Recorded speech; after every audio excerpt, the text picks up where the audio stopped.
रचना चलती धारा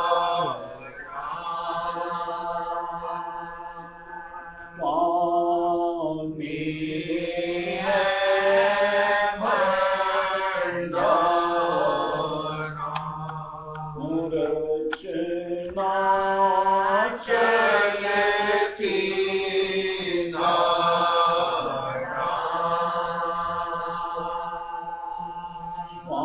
स्वामी है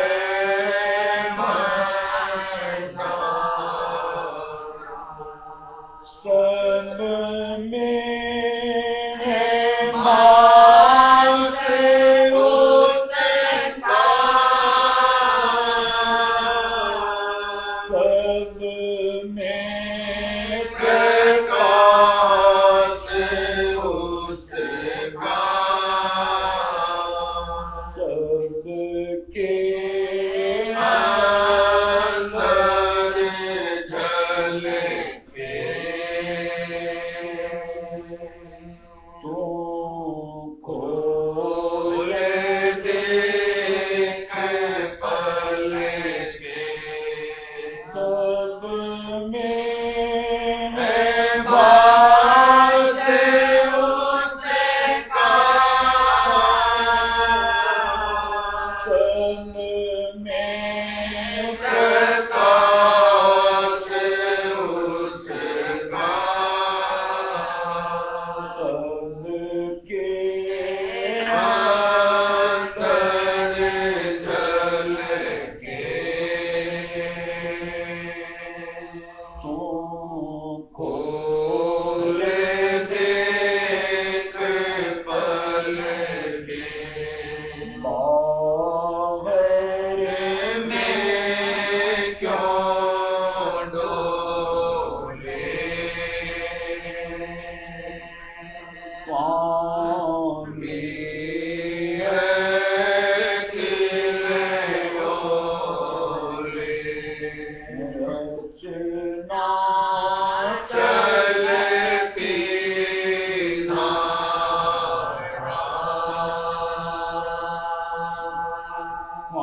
स्वामी है भंडारा रचना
चलती धारा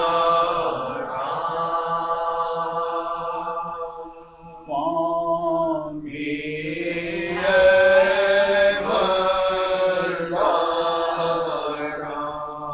रचना चलती धारा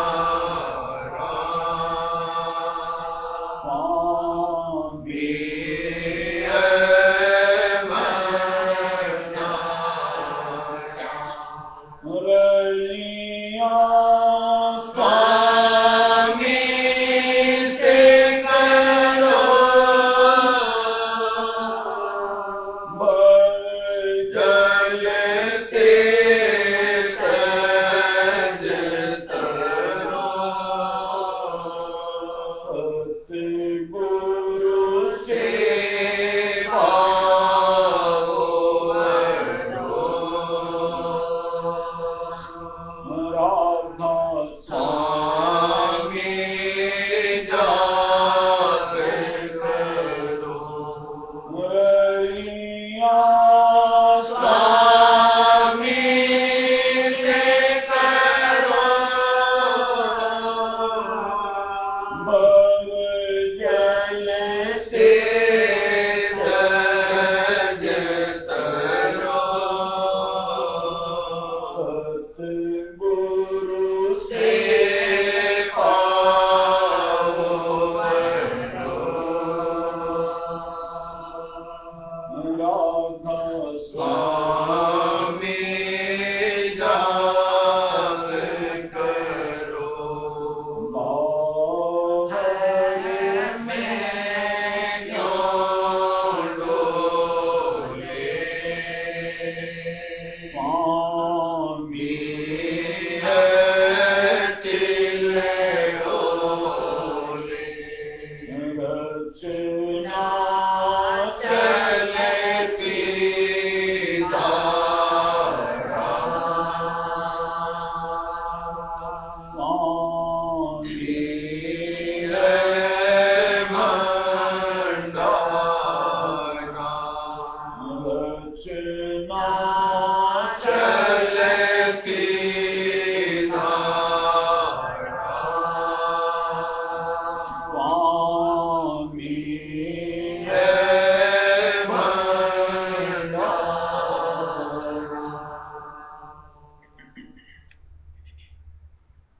देखिए श्रीमत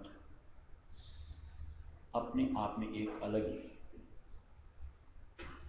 लेकिन अगर इसको समझना है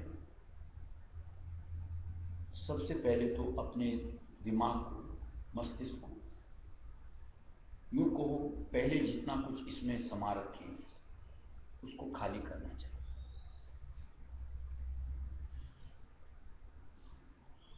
खाली इसलिए करना चाहिए कि जब कुछ नई जानकारी आपको हासिल करनी होती है, जो कि राय श्रीमत का भेद सुनने को मिलता है, जब तक आप पुरानी सोच से निकल करके जिज्ञासा के साथ सामने नहीं आओगे, तब तक राय श्रीमत की जो बारीकियां हैं वो आपके अंतर नहीं समा सकती। जैसे सत्संग में इधर कंटिन्यू बात भी हो रही है, यहां पर इस तरीके से माया ने, काल ने जीवों को यानी हम सब सूरतों को उलझा लिया स्थूलता के साथ। स्थूलता भी यूं को इस हद तक नीचे उतार दिया कि जड़ता तक में उतार।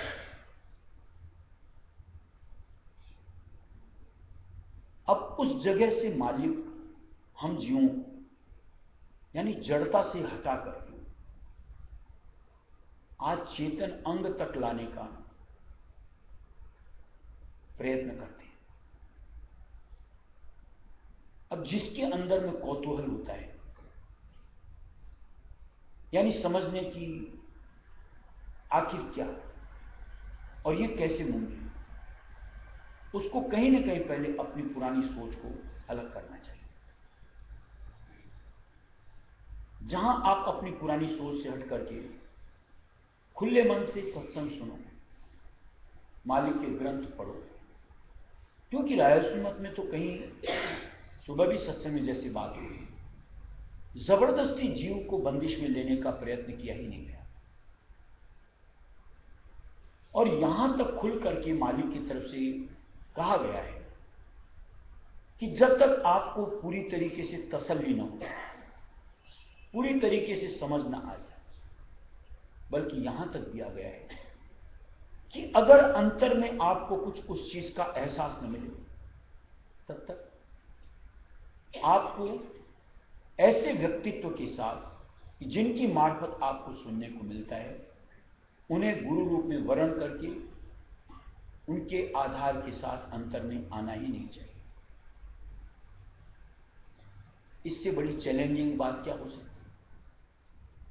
और इतना बड़ा जो दावा किया गया, यह वही कर सकता है जो सत्य पर आधारित हो, क्योंकि उन्हें किसी चीज का भय नहीं होता। अब इस चीज को और बारीकी से समझो कि मान लो बाहर में कोई भी चीज कौतूहल की बतौर दिखानी,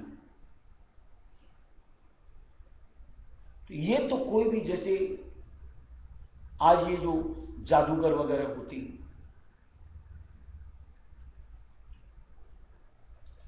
कई ऐसे होते हैं बाहर में तामझाम दिखाते हैं, लुभाते हैं, हिप्नोटाइज तरीके से करके। ये तो फिर भी कोई भी एक विद्याएं हैं, कलाएं हैं कि जिसके जरिए से आप बाहर कुछ भी दिखा सकते हो।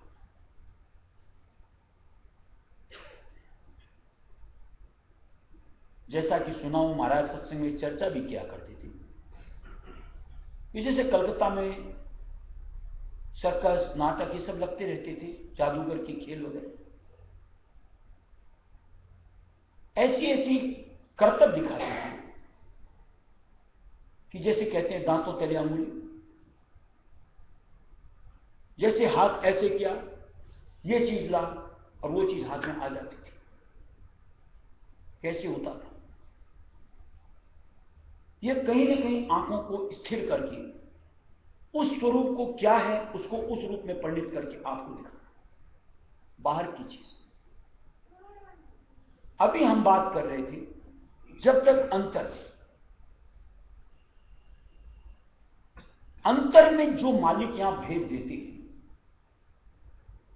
उससे रूबरू करवाना।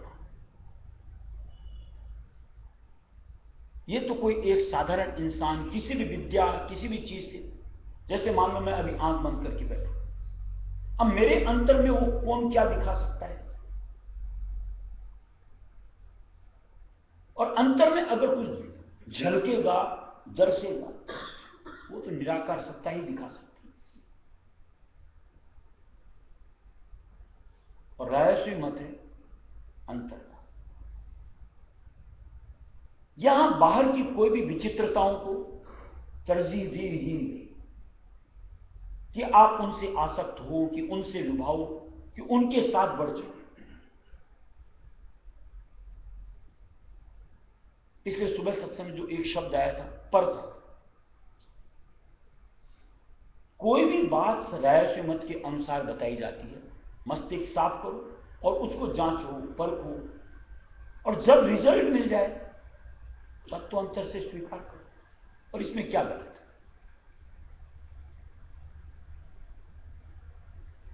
आज जैसे मालिक ने अपना भेद दिया कि वो निराकार सत्ता, जिनको हम रायस्वी में दयाल कहते हैं, उनके गुण और हम जो उनकी अंश हैं, हमारे गुण, दोनों एक, दोनों एक तभी हो सकते हैं जब अंश और अंशी का नाता होता है। जब तक अंश और अंशी का नाता नहीं होगा, तब तक एक रूपता हो ही नहीं सकती, भिन्नता होगी।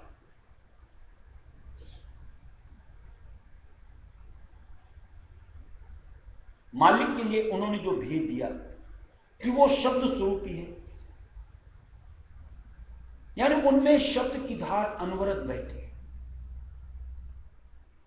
और प्रकाश स्वरूप, कि वहां की जो रोशनियां हैं, वहां का जो प्रकाश है चकाचौंध, जिसको बर्दाश्त करना हर एक के बस की बात ही।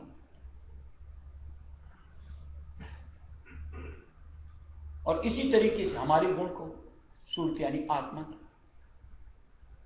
हमारे भी गुण प्रकाश और शब्द ही हैं, और उसका प्रत्यक्ष प्रमाण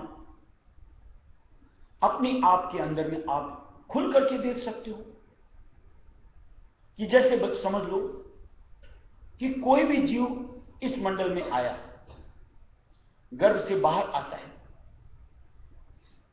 अगर आवाज करता है तो हम उसको जिंदा बोलते हैं, यानी शब्द। और उसमें से अगर शब्द का नहीं आता है, मुर्दा करार दे दिया जाता है।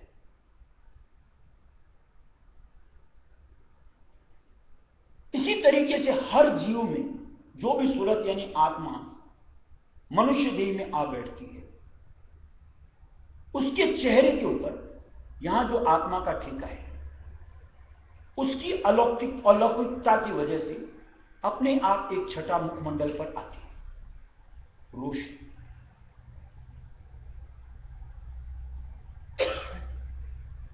अब जिस घट में आत्मा नहीं होती, यानी जहां मुर्दानगी आ जाती है, अपने आप जैसे स्विच बंद कर दो अंधेरा होता है, ऐसे ही जहां आत्मा हटी, देखो चेहरे के स्वरूप को किस तरीके से कालिक पोत दी थी, यानी उसके अंदर में लाइट खत्म।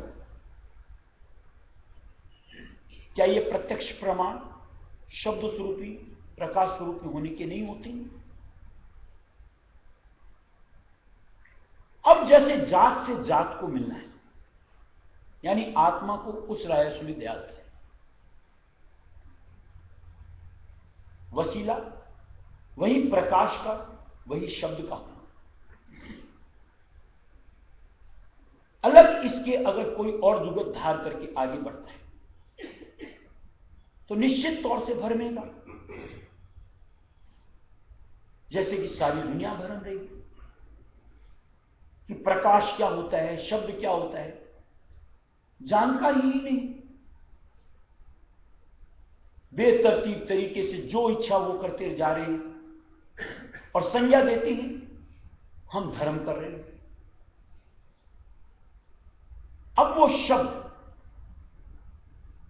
जो हमको अपने भंडार में मिलाएगा, यानी हमारे परम पिता से मिलाएगा, वो शब्द निश्चित तौर से ये जो हम बेकरी में कहते हैं उससे भिन्न होना चाहिए, क्योंकि यहां के जो शब्द हम लेते हैं ये तो नश्वर होते हैं, कि जहां नाभि चक्र से निकलते हैं, मुंह से आते आते बिखर करके खत्म होते हैं। कोई ऐसा शब्द जो नश्वर नहीं, अविनाशी होता है, और जो स्वतः अपने आप में हर वक्त रहता है, जिसको राय श्रीमत के हिसाब से हम लोग ध्वन्यात्मक शब्द कहते हैं। आज वो राधा स्वामी शब्द अगर आप अंतर से न जुबान हिलानी, बिखर करके खत्म होने वाली बात नहीं, ना अंतर से मुंह बंद कर लो और अंदर जबान हिल रही हो, वो भी नहीं कर। यहां से जब राधा स्वामी स्वतः आपको इस चीज का एहसास मिलेगा कि इस नाम के जाप से कहीं ना कहीं मैं इकट्ठा हूं, यानी चेतन आपकी पलटनी शुरू होती है। संग्रहित होकर के जो हम लोगों को मुकाम दिया जाता है, यहां बैठ करके ये नाम के जाप के साथ अपने आप का लखाव, और धीरे धीरे इस चेतन अंग जैसे जागृत अवस्था के अंदर भी पांव के अंगूठे तक, यहां तक हमारी चेतन धार रह जाती है, और जहां इस ध्वन्यात्मक शब्द के साथ अपने आप को आप जोड़ोगे, यहां से चेतन पलटना शुरू होता है। और इस चीज का लखाव आप जो जो अभ्यास में अपने आप को जोड़ते जाओ, ये सिमटाव का प्रत्यक्ष प्रमाण आपको मिलता जाता है कि धीरे धीरे यहां बाह्य अंग हमारे शून्य होते चले जाते हैं। पहले मान लो यहां तक होती है, फिर यहां तक होती है, फिर यहां तक होती है, कुल देही तक शून्य होती है। यानी पूरी तरीके से चेतन पलट करके अपने घाट पर आकर के नाम में और उस परम पिता के निस्वरूप जो मालिक के कुल रायस्व दयाल का गुरु स्वरूप हमें मिलता है, आधार पाकर थम जाते। क्या यह प्रत्यक्ष प्रमाण नहीं होता है शब्द का? और उस यूं को प्रकाश जो हमको गुरु स्वरूप के जरिए से अंतर में जोड़ने के लिए दिया जाता है, काल्पनिकता के साथ नहीं। लोग बात तो बोलते हैं काल्पनिक ख्याल करो, एक बिंदु है कि एक दीप की लौ है, भरम जाएंगे। इसलिए मालिक ने हम जैसा आकार वाला गुरु स्वरूप ला करके दिया, जो मालिक के कुल स्वयं आकर के धरते, कि उनके उस मुखमंडल को, यानी सिर्फ इतना आप सम्मुख लो और उस स्वरूप की कल्पना के अंदर अपने आप को समा। क्योंकि उनमें नूर की विशेषता होती है, प्रकाश की, वो हमें अपनी तरफ बरबस खींचता है। यानी यहां से पलट करके यहां टिक करके आज ऊपर के रास्ते निकालने के लिए वो स्वरूप हमें दिया जाता है। और उनके उस मुखमंडल की आभा इस अनुरूप होती है कि जैसे जैसे हम उसके कल्पना के अंदर अपने आप को जोड़ती जाती हैं, अपने आप मन की हरकतें, इंद्रियों की हरकतें थम जाती हैं और हम उस शब्द में और उस स्वरूप में अपने आप को इस तन्मयता से जोड़ लेते हैं। होश ही नहीं रहता शरीर को, न मन का होश होता है। जैसा कि हम लोग देखते भी होंगे, जो यूं कहो पूरी लगन के साथ परमार्थ कमाते, उनकी बात कह रहा हूं कि जैसे मान लो हम कल्पना करके बैठते हैं कि हमें आधे घंटा बैठना है कि 1 घंटा बैठना है, एक कल्पना करके बैठते हैं और ठीक आंख वो आधा या एक जितना समय आप सोच करके बैठते हैं, होश नहीं रहता शरीर का, नाम में स्वरूप में इस तरीके से समाये रहते हैं कि ठीक उस वक्त वो मालिक चिताता है कि तेरा समय पूरा उड़ जा। आंख खुलती। क्या ये प्रत्यक्ष प्रमाण नहीं होते उस परम पिता रायस्व दयाल की साक्षात यूं को अस्तित्व की, कि हम उनकी साये में बैठ करके कहीं अपना काम बना रहे हैं, सिमटाव कर रहे हैं।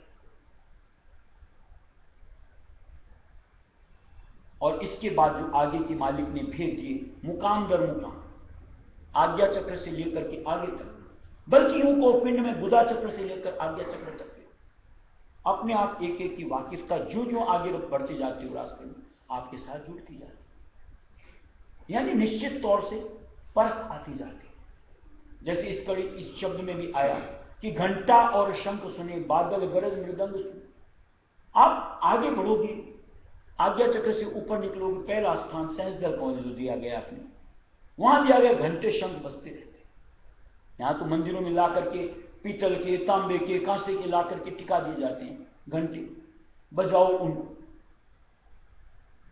अरे बाहर से कोई बजाए और एक खुद अपने आप बजते बाजे के साथ आप जुड़ो, इसकी ध्वनि में उसकी ध्वनि में कितना फर्क है। और यहां वाला तो बेचारा बजाने वाला थक जाता है। और आजकल का युग तो ऐसा आ गया कि बजाने वाले मिलते ही आजकल, इसलिए इलेक्ट्रॉनिक ला के लगा देते, यानी बिजली से कनेक्ट करो, घंटा अपने आप बजता है, शंख की आवाज अपने आप आती है। धन्य ऐसे पूजने वाले और ऐसे राह बताने वाले और ऐसे उनके पीछे चल जाओ।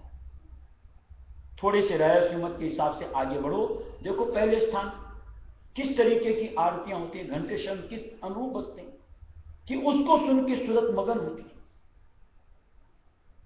ऐसे आगे दूसरे स्थान का दिया कि बादल गरज मृदंग सुने। जैसे जैसे सूरत ऊपर की तरफ अपने घर की तरफ बढ़ती, आगे से आगे एक से एक यूं को रूहानियत के अनुभव मिलते चले जाए।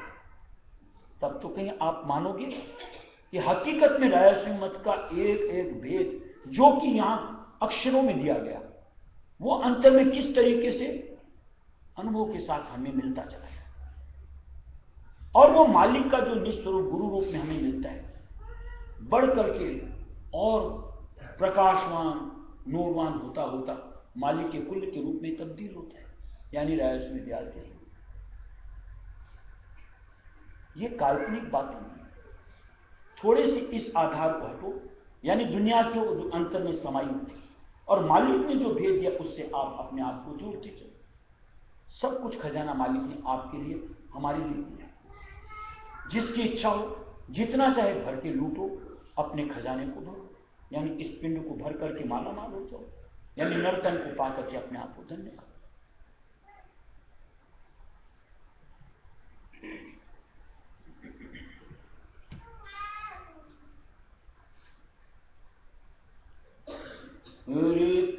ऋतुराज आया रंग बसंती छाया, ऋतुराज आया रंग बसंती छाया, ऋतुराज आया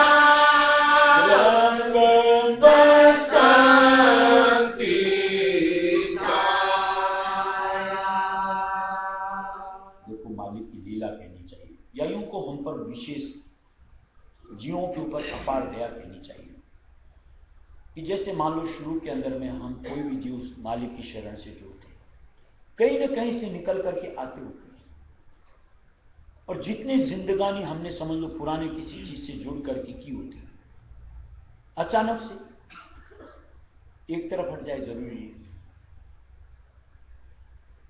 मेरा कहने का तात्पर्य ऐसा कि मान लो हम किसी भी और धर्म से जुड़ते हुए आ रहे हैं, चाहे सनातन धर्म से, वैष्णव धर्म से, या जैन धर्म से, या मुसलमान धर्म से, कहीं से भी, या मान लो कोई और गुरु आश्रमों से कहीं जुड़ते हुए भी आ रहे होते हैं, अचानक से उस चीज से हट करके सीधे रायस्व में बात की, रायस्व मत के हिसाब की हर चीज से आप पलट जाओ। बहुत बड़े भाग होते हैं, पलटते हैं ऐसे भी कि एक बार के स्वरूप भाग गया, एक बार के नाम भाग गया, सब कुछ एक साथ छूट जाए।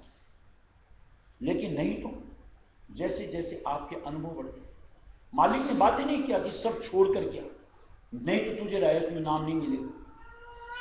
मालिक तो चाहत का स्वरूप कोई भी लेकर के चाहे चाहे किनका मात्र भी होता है, उसको भी नाम ना दे कि यहां से मालिक के दर की रीत ऐसी है कि कोई खाली हाथ नहीं जाए, जितनी झोली फैला के लाता है मालिक उसको लबालब भर के देता। लेकिन जैसे जैसे अनुभव आपके साथ जुड़ते जाते हैं, जो ये पुरानी टेक के साथ हम जुड़े होते हैं, जैसे मान लो मूर्ति पूजा वाले कई घरों में मूर्तियां ला करके रखते हैं, मन की धारणा होती है तीर्थों की, व्रतों की, और कर्म कांड के साथ जुड़ी हुई न जाने कितनी। जैसे जैसे मालिक की शरण के आधार से आपके अनुभव बढ़ेंगे, कहना थोड़ी पड़ेगा, आपका अंतर अपने आप उन सब से उचाट हो जाता है, समझ में आ जाता है कि सब बेतुकी चीजें और इनसे कुछ नहीं मिलने वाला। जो कुछ है अपने घट के अंदर, बाहर तो निश्चित तौर से जीवों को भरमाया गया, भटकाया, एक तरीके से कहूं तबाह किया कि नर्तन को ऐसे चेतन को जड़ के साथ जोड़कर समझ आ जाता है, और अंतर अपने आप फिर उधर से हट करके अपने मालिक के चरणों में लग जाता है। और ये स्वतः होता है, इसके कहे उसके कहे न तो करना चाहिए और न होता है।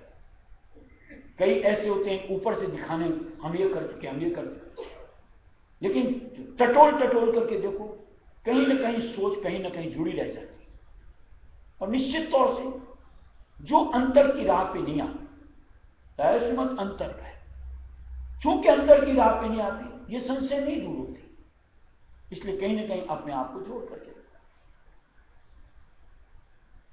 अब एक चीज जरा सी सोचनी चाहिए, एक तरफ तो चाहते हैं अपन शब्द की दौलत, मालिक के नूर की दौलत, और दूसरी तरफ हम उसके लिए न तो उत्सुक होते हैं न कदम आगे बढ़ाते हैं, और इधर कहीं न कहीं और जगह से अपने आप को बांध करके चलते हैं। ऐसे में कहां से वो चीज का यूं को अनुभव और साथ में यूं को खजाना हमारा भरेगा? अरे कहीं तो आज तक हमने यूं को नसीब खोटों की वजह से कह दो, या यूं को पुरानी घरों की रूढ़िवादिता की वजह से कह दो, हमने अपने आप को कहीं ना कहीं अटका लिया, कहीं ना कहीं भरमा लिया।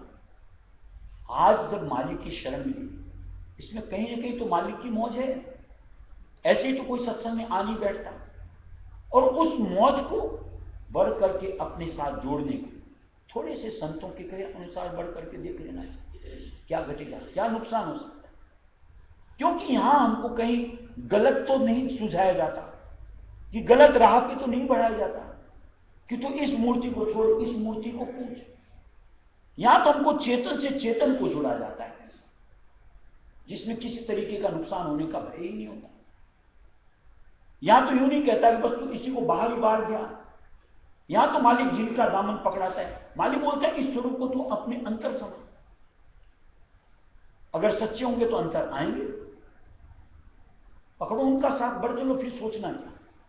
और अगर पाखंडी है जो कि दुनिया के अंदर यूं को कूट कूट करके भरे, कहीं ऐसों का साथ पाएंगे, कहां से अंतर में समाएगा? वो तो निराकार मालिक रहस्य में दयाल करता है, अपने आप समझ आ जाएगी। ठौर से ही नहीं, हमारी जिज्ञासा सच्ची है, दूसरा रास्ता अख्तियार करो, जिंदगी तबाह मत। इस तरीके से जिसकी भी चाहत होती है, मालिक अंतर से अपने आप कनेक्ट बनाता है, संजोग बनाता है, जोड़ता है, और कुदरतन वो नाम भाना, स्वरूप भान अपने आप शुरू। और फिर उस आधार के साथ चाहत बनती है, चलो रहस्य निकम में बैठे, रहस्य करो, निकम में बैठे, सत्संगी बातें एक एक करके जहन में समाती रहती हैं। ऐसा कहा था, ऐसा कहा था, ऐसा कहा था, ऐसा वाकया हुआ था, ऐसा वाकया। अपने आप हमारी दुनिया से यूं को परिवर्तन की स्थिति अपने साथ जुड़ती हुई महसूस करती। तब तो पाओगे कि कहीं ना कहीं मालिक है, रहस्य दयाल, जो हर वक्त हमारी संभाल कर रहा होता है, हमको इधर से हटा करके अपने साथ जोड़ रहा होता है। तब तो उच्चम को बढ़ना चाहिए, तब तो अंतर से हर आधार छोड़ करके एक मालिक की धारणा बनाने का अंतर बनना चाहिए। और अगर ऐसा बनता है तो ही ये माया से, काल से हम अपना निस्तारा करवा सकते और छूट करके अपने देश राजस्वी धाम, अपने मालिक के पास पहुंच सकते। ऋतुराज आया, रंग बसंती छाया। ऋतुराज आया, रंग बसंती छाया। स्वामी ने निज कृपा धारी, स्वामी ने निज कृपा धारी। सतगुरु दिया पधाया, सतगुरु दिया पधाया। ऋतुराज आया, रंग बसंती छाया। ऋतुराज आया, रंग बसंती छाया। सत्संग की नाव है अब जारी, सत्संग की नाव है अब जारी। सबका काम बनाया, सबका काम बनाया। ऋतुराज आया, रंग बसंती छाया। ऋतुराज आया, रंग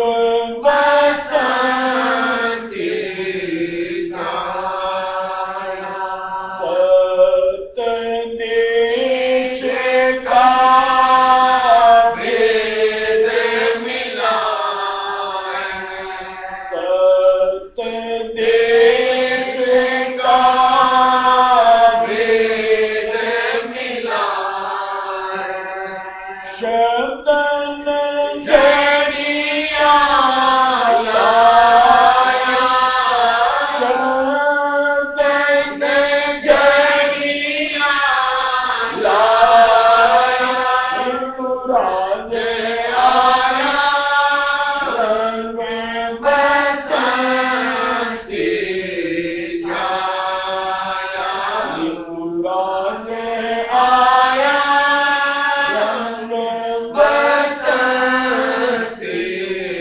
छाया, सूरत शब्द का योग मिला है, सूरत शब्द का योग मिला है,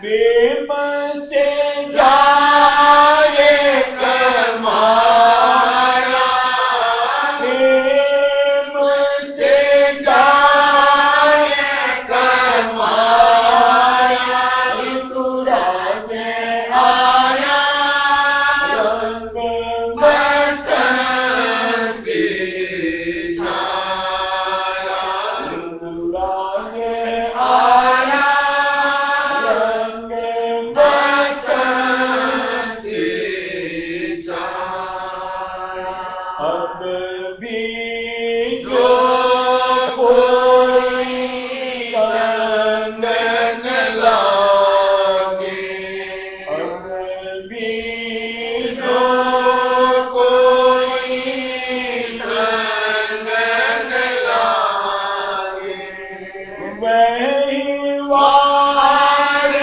रह पाया, वही वार रह जाया, ऋतुराज आया रंग बसंती छाया, ऋतुराज आया रंग बसंती छाया, राधा स्वामी जाल का इष्ट गहो न भय, राधा स्वामी जाल का इष्ट गहो न भय, सच्चा मिलेगा साया, सच्चा मिलेगा साया, ऋतुराज आया रंग बसंती छाया, ऋतुराज आया रंग बसंती छाया।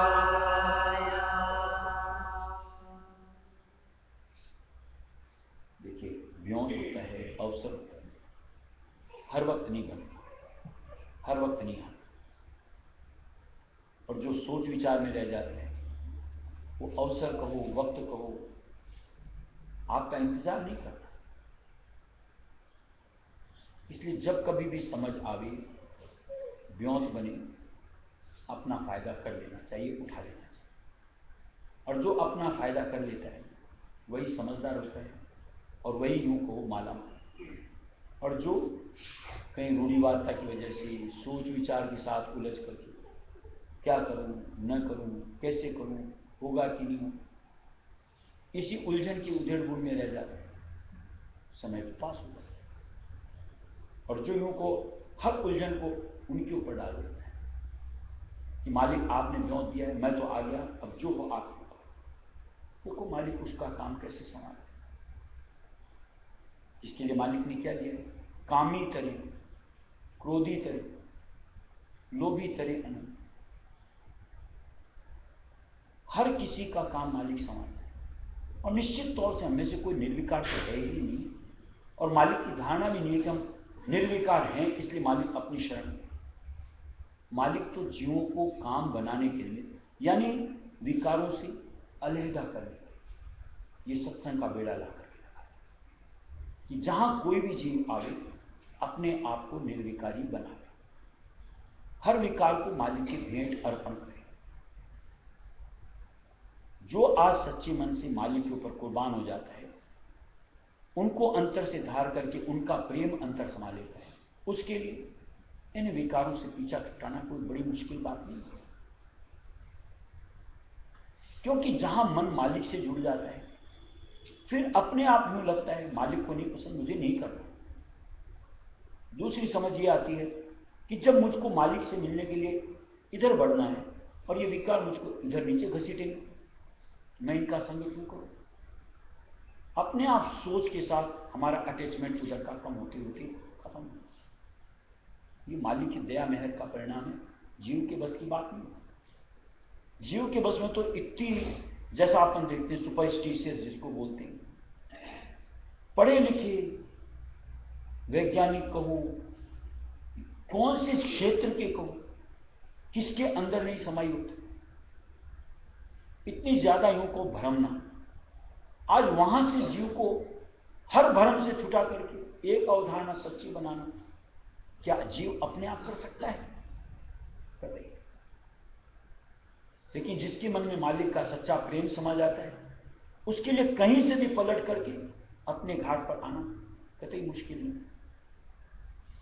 और किस किस तरीके से समझ लो भ्रांतियां घुसी रहती हैं कि जरा सी चीज के लिए ये ऐसा है, इधर से ऐसा नहीं होना चाहिए। जैसे लोग बात बोलते हैं दिशाओं का भ्रम हो जाता है, ये चीज इस दिशा में होनी चाहिए, ये चीज इस दिशा में होनी। अरे अगर तुम्हारे कर्म ही अगर यानी प्रारब्ध ही अगर खोटे लिखे हुए हैं, तो ये दिशा क्या तुम्हारे प्रारब्ध को तब्दील कर देंगे? इसी तरीके से लोग बोलते हैं एक चीज ऐसी अपने साथ रखो, एक चीज ऐसी अपने साथ रखो, उससे हमारा सही रहता है। जिस दिन तुम्हारे लिखा हुआ है यहां पर कर्मों के रूपरेखा के अंदर में, इस पल तुम्हारे साथ ये हादसा होने वाला है, वो करके रहता है।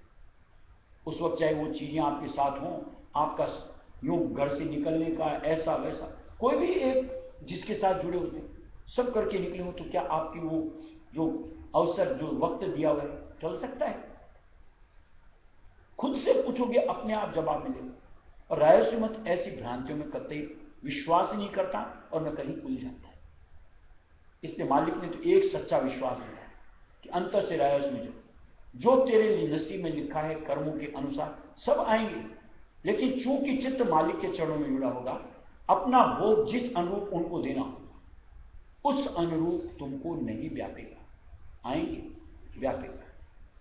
जिसके लिए मालिक ने क्या दिया कि मन भर का शेर भर करके, यानी उस फीलिंग्स को आएगा मन भर, फीलिंग शेर भर की दफा दफा हो जाएगा। क्यों? कोई वक्त थमता तो है नहीं, आएगा अपना भोग देगा, आगे नहीं बढ़ जाएगा।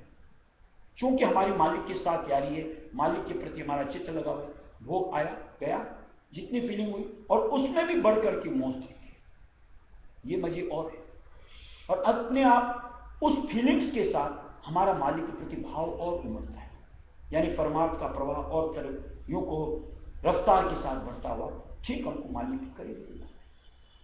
ऐसी एक से एक कई चीजें जो अगर जुड़ो, आगे बढ़ो सच्चे मन से, हमारे साथ जुड़ती जाए और ठीक हमारा चित्त इन नश्वर संगी साथियों से, नश्वर भोगों से, नश्वर पदार्थ हट करके एक सिर्फ और सिर्फ मालिक के स्वरूप पर टिकता है, यानी उस नूर की बंदा।